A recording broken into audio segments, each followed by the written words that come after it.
Hello, welcome to part 5 of Mold, Why So Serious? I'm Scott with Lightning Restoration, and today we thought we'd take a step back and actually answer some questions that have been coming in from some of the viewers who have seen the first 4 videos. So we're going to go ahead and jump right into these. The first question comes from Jamie in Clearwater, and Jamie asks, is it safe to stay in the house with a mold problem? Well, Jamie, I'd have to know a lot more about specifically what that mold problem is, and then, of course, there'd be a lot more to know about you and your family that's in the house. The best way to answer that question is to check with your family physician. They're going to know your medical history, the medical history of the people in your house, and what your susceptibilities are. Because the truth of the matter is, most molds will not harm most people. And then there's some molds that'll harm anybody, and then there's some people that are affected by any mold.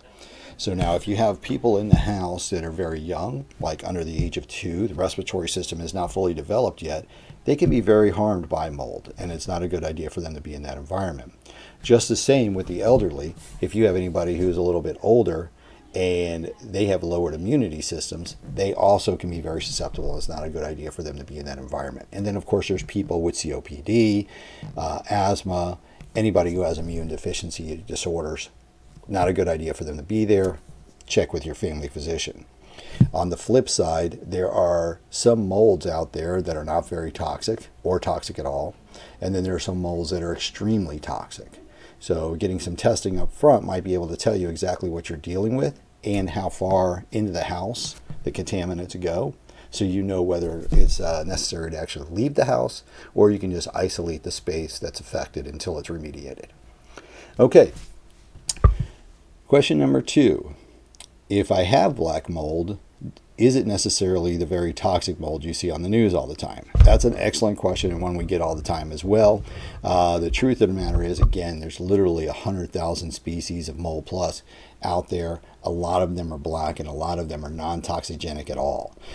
So there are some molds that are extremely toxigenic, and when they talk about toxic black mold on the news, what they're talking about most of the time is one called Stachybotrys. Now, if you're not familiar with Stachybotrys, that's actually a good thing for you because it's extremely toxic mold. Also, the other good thing for you is that it's just because you have black mold doesn't mean you have Stachybotrys.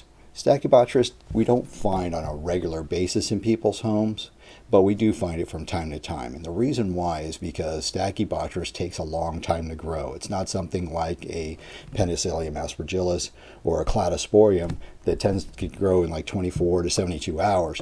Typically, you need at least a couple of weeks before Stachybotrys grows. Another good thing about Stachybotrys, it tends to be very sticky. It tends to be much heavier than other molds, so it's not as easily aerosolized. Where we typically find Stachybotrys is usually behind the cabinets in the kitchen that's been dripping for a long time, or behind the wall at a shower that's been leaking for a long time, and you've had sustained moisture over a long period of time. That's where we get that really toxic Stachybotrys, really nasty toxic mold. The next question comes from Amara in Tampa. Do I need to have the property tested, or can I just have it remediated?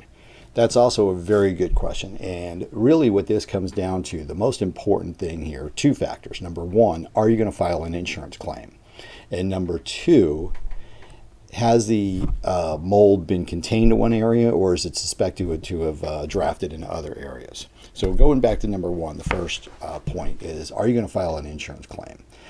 According to most insurance companies today, in order for it to be a covered claim for mold, you actually have to prove that it is mold and that it's not dirt or something else. Because as far as they're concerned, until you prove it's mold, it's just some kind of microbial type substance, and there's really no proof that mold remediation was necessary.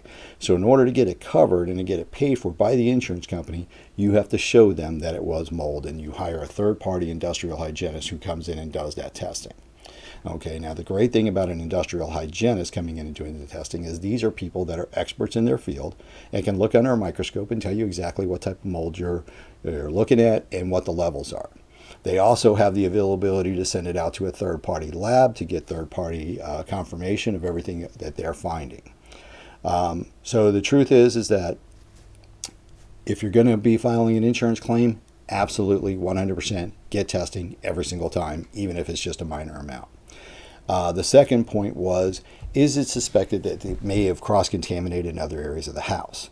Now, typically what we find this is if you have mold, like say in a bathroom or something, and you go in there and you're cleaning it up yourself, you may be just kicking it up. Now, typically right outside the bathroom in the hallway is the AC return, which will pull those mold spores right into the system and distribute them through the house. Also, if moisture is drifted into multiple rooms, or if you have some kind of mold bloom in the property, always a good idea to get testing done. Testing is not inexpensive. Typically it starts at about $600 or $800 and kind of goes up from there. But you're literally saving yourself money by having testing done. And the reason why is because mold remediation can be very expensive, sometimes around $2,000 a room, depending on how much content and everything that you have in there. If you can rule out 1 or 2 rooms and save yourself $4,000 there, the cost of getting that test done greatly outweighs that. So again, highly recommend getting testing done in those 2 scenarios. The next question comes from Orlando in St. Petersburg. How long does the mold remediation typically take? Again, very good question. It tends to vary a lot. We've had mold projects on large commercial mold projects that have taken months, 2 or 3 months. We have very small projects that we can knock out in a day or so. But typically, we find that mold projects take about a week. When you go in initially, you have to remove all the damaged materials. When you remove the damaged materials, there's typically a lot of moisture that's still there in the framing, in the flooring, subfloor, that kind of stuff that has to be dried out. Once you bring that back to what's called its dry standard, then you can actually begin the mold remediation process. Now, when you're cleaning the mold through the HEPA filtration cleaning process, that typically takes a couple of days. Then you got a couple of days where you leave HEPA air scrubbers, which are cleaning everything you've kicked up in the air, cleaning it all out. And then on the last day, the hygienist will come back and they'll do what's called a post-remediation verification test, a PRV test. Extremely important because when we're doing this cleaning, we're cleaning microscopic materials. We can't see them. Now, the process is very tedious. So we're being very detailed in how we're actually doing the remediation, but there's no way to guarantee that we brought the house back to safe levels unless you get that test done, the PRV test, by the third-party industrial hygienist. Never, ever, ever let a restoration company test their own work. Okay, very important due to conflict of interest that you have it done by a third party. So once you get the demo done, you get the dry out of the structure, you do the actual mold cleaning, at the end you do the test, you're looking at about a week's long worth of time. Now, does that mean that they're going to be there, the remediation company, from morning till night every day? No. Typically they're there for, a couple to 4 or 5 hours a day at best. After with the last couple of days where the air cleaners are just running, they'll just come by and just check to make sure everything's running okay and be prepared for that test when the work is complete. So there you have it. How long will it take? Typically about a week, depending on how big the actual project is. And then the last question comes from Joe over in Wesley Chapel. How much does mold remediation typically cost? Again, very loaded question. There's so many different factors involved in this. But I would say in a typical home with typical amount of content, you're probably looking in the neighborhood of about $2,000 a room. That can be very expensive. And again, that's the importance of getting that testing done so you can clearly define what the parameters are of cleaning. So we're not cleaning things that we don't need to clean, and we're paying specific attention to heavy contaminated areas, and then maybe doing light cleaning in some other areas.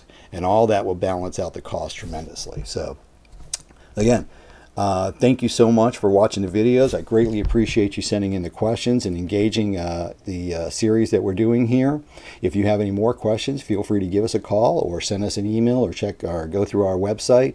Our phone number here is 855-850-LTNG, or you can check us out on the web at www.lightningrestorer.com.